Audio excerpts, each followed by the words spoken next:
Boa noite a todas, bem-vindas a mais uma sessão do Passo a Passo. Hoje temos connosco a Constança, que eu sempre disse Líbano Monteiro, mas de facto já é casada, mãe de 4 filhos, uma a caminho, e quero agradecer imenso à Constança porque não é fácil ter as crianças com o mais velho de 5 anos, deitado já, e com este sorriso transbordante na cara. Nós conhecemos num projeto de Cabo Verde e desde aí a nossa amizade só pode ter Uhum. crescido e continua. Por isso achei por bem partilhar convosco a minha amizade com a Constância e o conhecimento da Constância sobre este tema, o sétimo e décimo mandamento. Constância, obrigada, passo-te a palavra. Olha, obrigada eu. Afirmo tudo o que a Inês disse, exceto o meu conhecimento. Portanto, venho partilhar aquilo que fui refletir e que fui reaprender e que me deu imensa alegria. E também agradeço o convite nessa perspectiva. Um, tenho sempre uma tendência de achar que não vou estar à altura destes desafios, mas depois um compromisso em dizer que sim e empenhar-me. Portanto, foi isso que fiz e espero que o senhor também aproveite esse meu empenho. O tema de hoje, para abraçar aqui o sétimo e o décimo mandamento, era o que desejamos verdadeiramente. E quando eu li, achei, ok, esta resposta eu sei, é o céu. O que desejo verdadeiramente é o céu. Mas será que o desejo verdadeiramente dia a dia? Será que nas lógicas, de metas e conquistas a que nos propomos na nossa vida de casal, na nossa vida profissional, na minha vida como mãe, será que eu tenho, o céu sempre como a causa primeira de que aquilo que quer conquistar, não é? Portanto, será que o meu desejo é sempre este de ver a Deus acima de todas as coisas? E foi assim que comecei a minha motivação inicial para refletir sobre este tema. O sétimo mandamento é o não roubarás. Ao contrário da pergunta, eu senti um bocadinho que foi de bem, este não é assim muito bonito, pronto, não roubarás, e achei também que, que muitas vezes tenho a tendência de pensar, não, sim, este eu não faço, pronto, próximo. Então vamos ver qual é o próximo a ver se eu também não faço. E de facto aqui o não roubarás não é só o tirar ao outro aquilo que lhe pertence, não é só o roubo ou o furto que nós estamos habituados a ver no dia a dia, e principalmente o que a Igreja nos mostra, a beleza do ensinamento neste mandamento, é que não deve ser visto como uma negação. Não é o que é que eu devo fazer, não é só não tirar ao outro, mas é sim uma afirmação de uma vivência livre e desapegada da utilização dos bens terrenos. E o catecismo debruça-se muito sobre isto, é muito, muito interessante. E, portanto, este mandamento o que me interpela a mim, o que me interpelou, foi a procurar esta vivência dos bens materiais que tenho à minha volta e que também são tão úteis e necessários. Isso é assim uma das primeiras, um dos primeiros disclaimers que eu gostava de fazer, que é os bens de facto têm a sua utilidade e é uma utilidade que satisfaz a nossa liberdade e a nossa subsistência e por isso, e dos que estão à nossa volta e por isso também tem muita relevância. Mas esta utilização deverá sempre ser feita com os olhos postos em Deus. Portanto, Deus deu ao homem a terra e os bens que nela existem para que ele possa aproveitar-se dela numa lógica de o amar mais a ele e de amar ao próximo. Uma lógica também de se multiplicar e poder viver em harmonia na terra. Portanto, no início de tudo está esta lógica da providência de Deus. Portanto, tudo aquilo que temos, tudo aquilo que vemos à nossa volta, que conquistamos, a casa que compramos, o carro que conseguimos comprar ou que nos é oferecido, tudo isso provém da providência de Deus. Portanto, dele vem tudo e a ele deve voltar tudo. A lógica de olhar o bem como um meio para poder amar os outros e para poder também servir a Deus.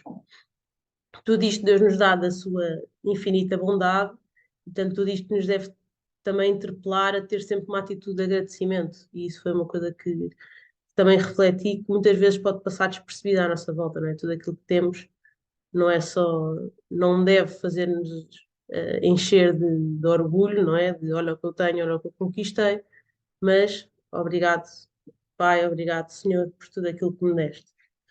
nada nos teria sido dado se o Pai do Céu não o permitisse. E depois o catecismo debruça-se sobre duas ideias fundamentais, que é o destino universal e a propriedade privada dos bens. Este destino universal é a utilização do bem, não só numa lógica para mim, para a minha vida, de uso pessoal, mesmo que seja para satisfazer uma necessidade como comer, como ter uma casa para onde viver, mas numa lógica de bem comum, de eu poder utilizar as coisas que tenho que me são dadas para agradar os outros. Eu e o Guilherme, o meu marido, falamos muitas vezes da nossa casa nesse aspecto, e acho que também foi uma coisa que eu recebi muito de herança da minha família, este ensinamento e esta vivência, que é a nossa casa. Obviamente que é muito importante para nós, porque é um sítio onde tenho que ter os meus filhos, obviamente, a poder viver, e nós também, a dormir e a comer, mas não deverá servir só para nós. Portanto, a nossa casa deverá ser sempre um lugar de acolhimento ao outro, deverá estar sempre aberta, a que outros também possam vir e estar, se calhar não a dormir, não é? Não é suposto ir para a rua convidar todas as pessoas a que possam vir cá viver, mas uma lógica de acolher a minha família, de poder estar com eles no seio da minha casa. Pronto. Aqui um exemplo também que tenho de família. Lembro-me quando era nova de meu pai fazia um exercício muito engraçado, que era, muitas vezes trazia para a mesa de jantar temas para discussão. Pronto, temas do dia a dia, práticos, o que é que acham deste tema? Às vezes com nomes, às vezes eram próprios da nossa família, outras vezes eram com nomes incógnitos. E, e depois ouvia tudo, e muitas vezes, se era para decisão, depois ia decidir sozinho, nós não decidíamos nada. Portanto, não havia democracia nenhuma, era simplesmente só ouvirmos e debatermos um bocadinho. E um dos exemplos que sempre me tocou muito foi o exemplo de uma casa de família que a minha família tem, daquelas casas longe, portanto, numa aldeia, e que já não era utilizada, portanto, onde viveram os meus avós e que depois já não tinha utilização.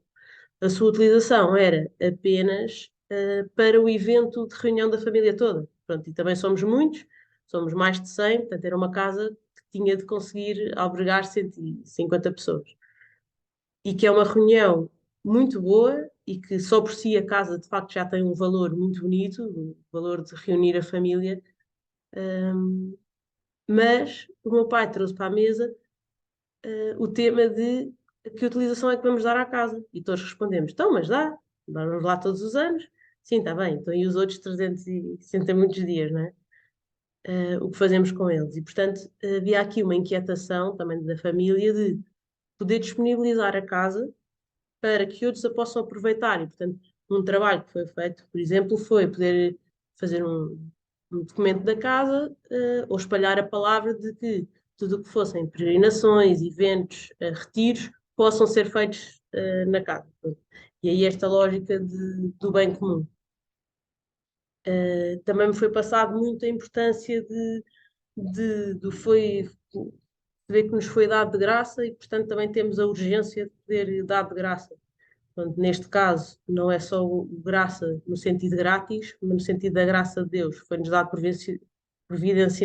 providencialmente e, portanto, termos sempre com muita atenção este poder retribuir. E depois a outra lógica da propriedade privada dos bens, ou seja, que o catecismo ensina-nos que a propriedade privada é legítima, ou seja, que não tem mal nenhum se ter uma casa, ter bens, obviamente, se for no sentido de garantir a nossa dignidade e a nossa liberdade, portanto, satisfazer as nossas necessidades, como também já tinha referido.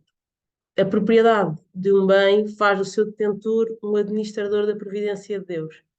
Isto é uma frase que eu li e pensei, caramba, nós não estamos a levar a sério o ser proprietário, não é? E às vezes de coisas pequenas. Mas se eu sou administrador da providência de Deus, é uma coisa grande e, portanto, a obrigação de poder frutificar esses bens que me são dados é uma coisa muito, eu acho muito relevante e que para mim, pelo menos, muitas vezes me passa despercebida. Um exemplo muito bonito que eu me lembro, sempre que penso e sempre quando ouvi este administrador da providência de Deus, foi de uns amigos que chegaram a um momento, tinham um negócio próprio, um casal, e que iam fundar uma empresa. E iam fundar essa empresa porque o negócio estava a florescer e porque iam conseguir adquirir mais bens, era um negócio de casas. E, e eles fizeram um caminho de oração muito forte antes de criar a empresa, em que pediam que Nossa Senhora fosse a administradora da empresa, portanto, dos bens dessa empresa. E que diziam que rezavam isso todos os dias, a dizer, Nossa Senhora, no fim do dia, por favor, vem para a nossa casa e ser tu a administradora, que, numa lógica de conseguir preservar a nossa humildade na, na gestão dos bens, não é? Neste sentido de proprietário. Portanto, estas duas realidades, a do sentido universal dos bens e da propriedade privada, completam-se, sem dúvida, mas no fim do dia, o mais importante está no outro, não é? Está no sentido do bem comum. E pronto, e como é que esta gestão tão difícil e tão profunda, como é que eu a posso fazer? Muitas vezes eu rezo isso, quando tenho algumas decisões para tomar, às vezes de maiores investimentos ou de compra de casa ou não, penso como é que eu posso gerir bem tudo aquilo que me foi dado, que armas é que eu disponho. E aí temos três armas. A primeira é a temperança, portanto, esta necessidade quase que nós temos de viver de forma sóbria, de ser comedido, nas coisas que temos. E é uma arma porque é um meio para que nós consigamos praticar o desapego, não é? O desapego às coisas que estão à nossa volta, os bens deste mundo. Eu acho que é uma virtude muito difícil de se praticar e ainda para mais eu senti isso como mãe, atualmente, eu lembro, olho à minha volta e sei que tenho possibilidade de dar aos meus filhos muitas coisas que se calhar os meus pais não tinham. Hoje em dia temos um acesso muito mais facilitado a muitas coisas à nossa volta, e há também uma vontade e há também uma espécie de uma correria grande para conseguirmos dar aos nossos filhos tudo aquilo que eles querem. E isso pronto, tem sido um foco de grande reflexão para mim e para o Gui, o meu marido, porque me ensinou muito o viver de forma sóbria. Portanto, o ensinamento que os meus pais me deram de viver com pouco, o sentimento de partilha. Nós somos cinco irmãos, eu peço desculpa, não apresentei ao princípio, como deve ser a parte para trás ou a parte para a frente depois de casada, mas, mas eu olho com grande alegria e com um sentimento de grande tesouro o facto de ter tido muitos irmãos com os quais tinha de partilhar e que hoje em dia quero partilhar. É um caminho que se faz desde que é pequenino até adulto. E, e pronto, e acho que hoje em dia muitas famílias não têm isso tão presente, principalmente porque cada vez há menos filhos por casal, e por outro lado também porque temos este acesso mais imediato a tudo.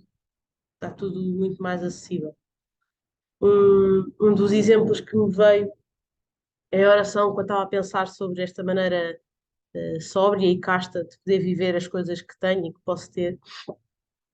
É sempre um exemplo muito, muito pouco fácil de compreender, que é o da Santa Teresa de Calcutá, quando foi feita uma oferta de não sei quantas máquinas de lavar a roupa e, e que um senhor que lhe ofereceu e que disse isto vai poupar imenso o vosso tempo, vão conseguir ajudar muito mais pessoas, porque em vez de estarem a lavar a roupa das camas e as roupas dos moribundos das pessoas pobres à mão, vão ter estas máquinas. E ela não aceitou e foi todo um momento de surpresa, como é que ela não aceita, não está a querer ajudar mais. E ela explica que o trabalho que elas faziam e o desapego que elas tinham desses bens materiais era o que as permitia estar tão próximos dos pobres, estar tão próximos de Deus que queriam estar ao serviço dos pobres todos os minutos do seu dia. E que se elas enchessem a sua vida de máquinas de lavar a roupa, aspiradores, não sei, donativos para engomadorias, tudo e mais. Ela sabia e sentia o medo verdadeiro que isso poderia desvirtuar o coração delas e o coração das irmãs numa lógica de estarem presentes para os pobres, presentes para o outro e presentes em oração também para Deus. E isso pronto, a mim diz muito, porque elas de facto vivem em condições já muito extremistas, não é? Já muito extremas, digamos assim, não é extremistas, já condições já extremas, e, e interpela muito, pronto, sempre este exemplo. Há alguns pequenos exemplos que também me fui lembrando de vivência mais nova, muito em casa dos meus pais e que gostava de refletir na vida dos meus filhos, ainda não tenho assim nenhum, acho muito particular, também eles não são pequeninos, têm algum tempo, mas um deles era, lembro que a minha mãe fazia as compras do mês online e que quando chegava, era no Jumbo, que era o único que tinha online, acho que na altura, e depois quando chegava, estavam um sentado com o papel a verificar se estava tudo e os outros iam arrumando na despensa. E lembro desta lógica em termos de exigência, não é? De garantir que está lá tudo, de todos ajudarem. Isso era, isso era uma coisa que me tocou muito. E lembro-me que havia sempre um número X de pacotes de cereais, que era o que nós mais gostávamos e que era o mais caro, para comer ao pequeno almoço, que a minha mãe encomendava por mês. E dizia sempre, todos os meses, têm estes cereais até ao fim do mês. Se acabarem, acabaram. Comem pão, comem outra coisa qualquer. E, e lembro de na altura pensar, mas isto não faz sentido nenhum. Mas pronto, mas nós estávamos ali e gostávamos imenso dos cereais e de facto valorizávamos muito quando ainda havia e depois esperávamos, ansiávamos quando não havia. Pronto. E isso não me trouxe tristeza nenhuma, antes pelo contrário, trouxe-me uma certeza de que a vida está para além destas coisas. E é muito importante este desapego das coisas, não, às vezes não só numa lógica de poupança, portanto, se calhar não fazia muita diferença mais 3 ou 4 pacotes no fim do mês, mas numa lógica também de nos apegarmos deste conforto, não é? Que nós muitas vezes procuramos hoje em dia. E que eu própria procuro muitas vezes dar este conforto aos meus filhos, pronto, que no fim do dia não é o que eles precisam. Em segundo lugar, a justiça. Portanto, aqui a importância também da justiça como uma virtude moral em que concede ao outro exatamente aquilo que ele merece, portanto, dar aquilo que lhe compete, não é? Aquilo que lhe é devido. E isso também é muito importante, e vemos também no catecismo o lugar que isso tem, porque no fundo tudo o que não tem ordem, não é? A justiça é uma coisa que traz ordem à nossa vida. Tudo o que não tem ordem é uma coisa que acaba por ser desvirtuada, não é? Acaba por ficar confusa e o homem também tem, na sua miséria, tem muita tendência para não o conseguir ordenar.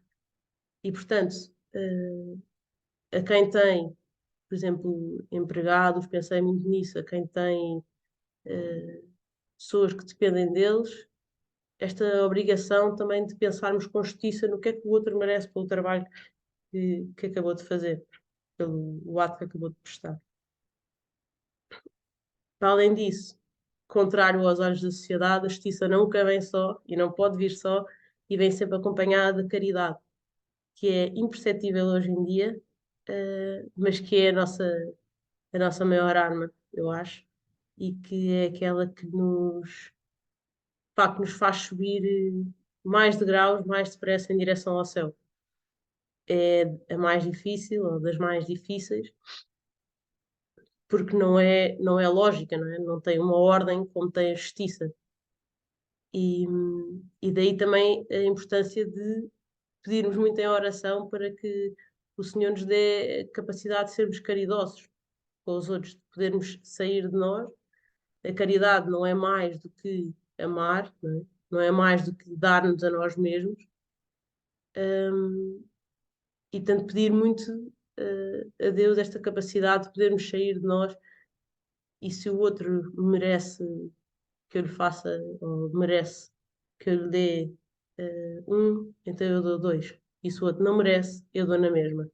E se o outro magoou, eu vou e abraço, eu vou e acolho. E, E isso é uma lógica que é muito fácil, eu acho, perder de vista hoje em dia, mesmo a nível profissional, mas que não deixa de ser urgente, não é?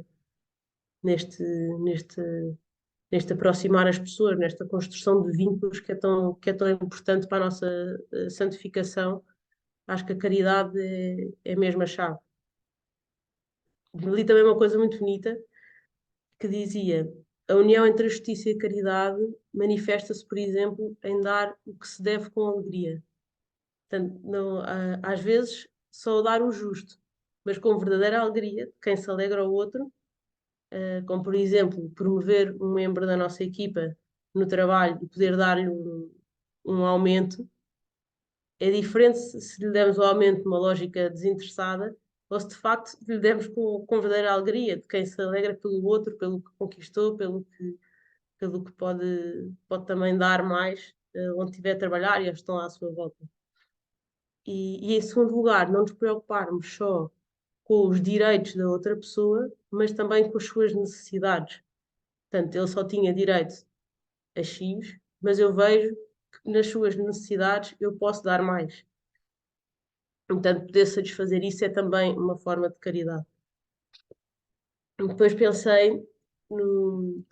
Eu acho que a última sessão foi a Gélia a dar, e, e eu ouvia uma vez a falar, e numa das reflexões ela perguntava, interpelava-nos com.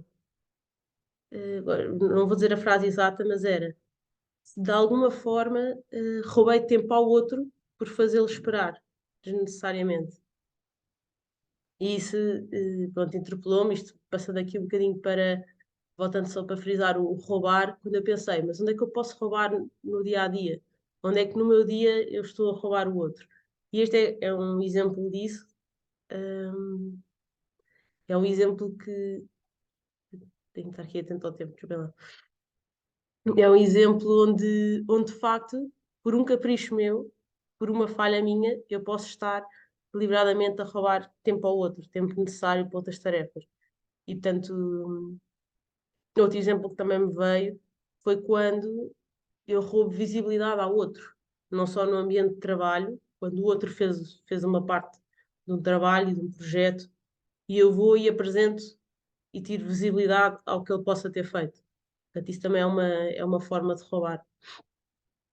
E aqui a grande necessidade de, posto isto, podermos reparar isto. Portanto, quando nos apercebermos, não só pedirmos perdão, mas poder reparar esta injustiça, restituindo ao outro aquilo que lhe tiramos. E aqui, obviamente, lembrei-me logo de Zaqueu, não é? Que disse: Senhor, e se eu fiquei a dever alguma coisa, restituirei 4 vezes mais.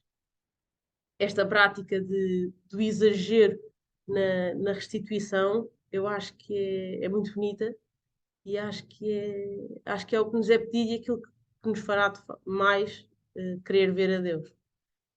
Um, é sempre muito, muito comovente, um, pronto, ver e sentir quando há pessoas à nossa volta que de facto querem reparar e que vêm ter connosco. Pelo menos para mim são sempre momentos muito marcantes quando vêm pessoas ter comigo e que querem reparar uma coisa no passado que me fizeram.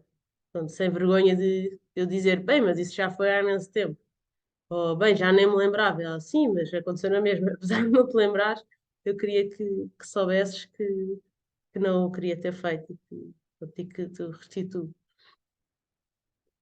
Hum, pronto. E o 10º mandamento: não cobiçarás nada do outro. É também um mandamento que logo ao princípio me fez pensar: mas eu também não ando por aí a cobiçar as coisas do outro, a dizer quem me dera, ou não sei, não é uma coisa que facilmente identifico na minha vida. E, mas quando fui refletir melhor, quando fui fazer um exame de consciência mais profundo, percebo que muitas vezes esta cobiça está mascarada de inveja, não é? É bastante semelhante e isso é mais fácil de nós identificarmos na nossa vida. Quantas vezes não olhamos para o outro e pensamos: também queria ter um trabalho assim, também gostava de ter uma casa assim. Que sorte do outro por lhe ter acontecido isto na vida e por lhe ter sido dado assim. E esta inveja muitas vezes torna-se viciante, não é?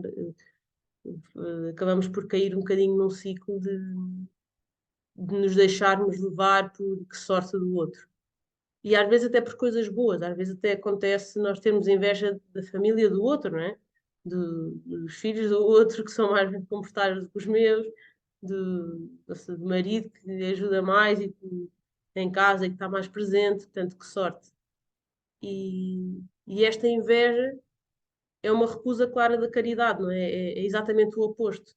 Portanto, em vez de eu conseguir olhar e querer fazer o bem, querer ver o bem, eu vejo aquilo onde me é devido. Pronto. Esta inveja, nasce muitas vezes do nosso orgulho, não é? E aqui a visão oposta daquilo que víamos no início. Portanto, no orgulho de eu achar que me é devido algo, que eu devia ser detentora de algo, quando tudo nos é dado pela providência de Deus e, portanto, nós não somos aqueles que merecem, nós somos aqueles que deviam restituir a Deus. Pronto, e aí aqui a grande diferença. Mas eu estou-me a acabar, Inês, eu sei que nós temos 5 minutos ainda, mas eu estou a par, mas eu prometo estou a acabar, que era, pronto, neste combate aqui contra o orgulho de nos acharmos senhores, achar que controlamos, é a humildade. Eu muitas vezes comento com o meu diretor espiritual que o ser mãe não ajuda nada a este processo de querer controlar. Que é, mas pronto, isto sou eu na minha miséria a falar, porque obviamente não é verdade. Mas que é, eu tenho de controlar tudo do meu dia, e dos meus filhos, portanto tenho que controlar a que horas é que eles se levantam, o que é que eles vestem, o que é que eles comem, se a lancheira está pronta, se as máquinas estão feitas, portanto, se a gestão da casa está assegurada. E depois tenho de olhar as coisas à minha volta e não querer controlar, e não achar que são minhas e não identificar mérito nenhum meu nisto. Portanto, mas de facto, esse é o exercício. Difícil ou não, eu queixando-me ou não, esse é de facto o caminho que nos leva ao céu. E a arma para o combater é a humildade. E daí também rezar muitas vezes, porque me foi muito bem aconselhado a pedir estas humilhações, não é? Pedir ao Senhor que me ponha no meu lugar, no bom sentido, não é? Que eu ando sempre no chão, mas esta importância, não é? Esta importância de nos sentirmos pequeninos para conseguirmos querer ver a Deus. De nos sentirmos filhos, acima de tudo, para conseguir querer estar mais perto do Pai. Que esse é o que verdadeiramente queremos, não é? É este ver a Deus face a face, é o poder ter uma vida livre e uma vida, uma vida feliz, não é? Mas agarrada à verdadeira felicidade e não às coisas terrenas. E acabo só com a frase: onde estiver o teu tesouro, aí estará também o teu coração. Então, nós colocarmos tudo aquilo de que gostamos, que mais acarinhamos, que damos mais importância, aí estará também o nosso coração. Né? Portanto, a importância do nosso tesouro ser uma vida verdadeira, né? Uma vida livre e uma vida entregue aos outros e a Deus. E pronto, Muito bem, acho que é isso. Constância, isto agora temos aqui muita matéria para refletir. Se tiveres mais conteúdos, também é só mudarmos de sessão, portanto não te inibas. Não, Se sim, eu acho quiseres que dizer alguma coisa, pronto, mas sim, eu fiquei com muito mais conteúdos para refletir muito mais dias, não, mas eu acho que isto foi assim o resumo e que eu queria partilhar com todos. fantástico. De facto, esta questão para mim também me veio à cabeça muitos exemplos da minha família numerosa, não é? E que de facto a pessoa na altura pode não valorizar tanto como posteriormente, como valorizamos agora, não é? Todas nós temos pronto, que temos este privilégio de ter famílias grandes, temos sempre alguns exemplos até de comprar roupa, não é? Eu só me lembro de comprar roupa nova a partir dos 18 anos, porque eu sou a sétima, estava sempre a herdar roupa e pronto, não achava muita graça, mas hoje em dia acho que foi um belo presente que Deus me concedeu e que, pronto, só nestas circunstâncias de facto é que podia ter acontecido. Mas é bonito também ver a profundidade destes mandamentos sem a pessoa à partida contar com isso, não é?